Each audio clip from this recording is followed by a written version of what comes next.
ایک عالمی تحقیقاتی رپورٹ میں کہا گیا ہے کہ جنوبی ایشیا میں ہوئے حالیہ عسکری ٹکراؤ میں بھارت، جو دنیا کے 5 بڑے دفاعی اخراجات کرنے والے ممالک میں شامل ہے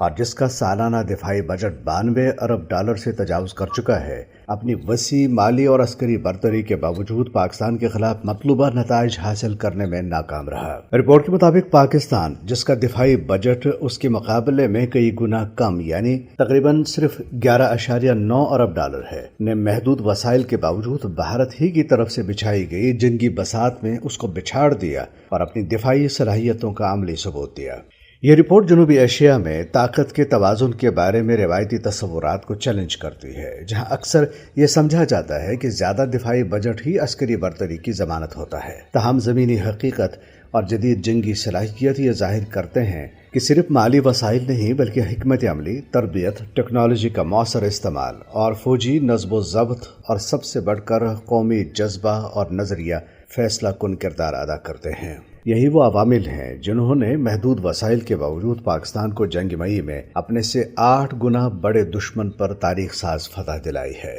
رپورٹ میں یہ بھی نشاندہی کی گئی ہے کہ بھارت کے دفاعی اخراجات میں مسلسل اضافہ ہو رہا ہے اور آئندہ مالی سال میں بھی اس میں مزید اضافہ متوقع ہے، جبکہ پاکستان اپنے محدود معاشی وسائل کے باعث دفاعی اخراجات کو نسبتاً کنٹرول میں رکھے ہوئے ہے، جس کا بڑا حصہ تنخواہوں، پنشن اور انتظامی ضروریات پر صرف ہوتا ہے۔ یہ رپورٹ دراصل اس پورے بیانیے کی نفی کرتی ہے جو بھارت نے برسوں سے قائم کر رکھا تھا کہ معاشی ہجوم، لاکھوں کی افواج اور ہتھیاروں کی انبار لگا کر وہ پاکستان کو مسئلہ کشمیر سے دستبردار اور زیر کرے گا۔ یہ کوششیں کرتے اس کو اب قریباً 8 دہائیاں بیت گئیں اور اتنے طویل عرصے کی منصوبہ بندی کے بعد حالیہ جنگ میں اس کو بدترین ہزیمت اٹھانا پڑی۔ یہ یقیناً بھارت کے لیے ایک بہت بڑا دھچکا اور سبق ہے کہ وہ اپنی اس روش کے ساتھ پاکستان پر کبھی فتح حاصل نہیں کر سکتا۔ وہ برتری کی دھن میں جس بھی سطح پر چلا گیا، پاکستان نے وہیں پہنچ کر اس کو چیلنج کیا۔ اگر پاکستان کے مقابلے میں 5 سے 9 گنا زیادہ فوج، ساز و سامان اور وسائل ہونے کے باوجود وہ آج تک اپنا مقصد حاصل نہیں کر پایا